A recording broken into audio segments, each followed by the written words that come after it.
Assalomu alaykum. Salomatmisizlar?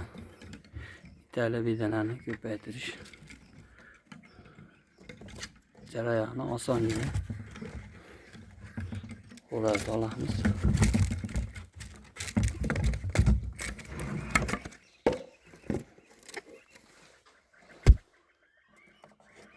Makonga qo'shamiz. Kattada juda qo'lga ham zo'r bo'lsa. Makonga qo'shamiz mana. Bu xudo xolasa. Endi qolgan jarayonga o'tamiz. Ba'zi qilib turaman-da, lekin ba'zan ochdik.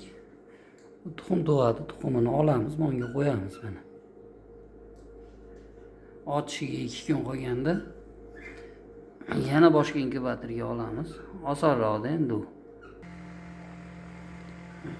2 kun qolganda olamiz mana. Bunisiga olib o'tib qo'yamiz. Bunda aylantirish to'xtatilganda mana hozir ochish chiqibdi mana. Oson. Tez ko'payadi, xudo xolasa.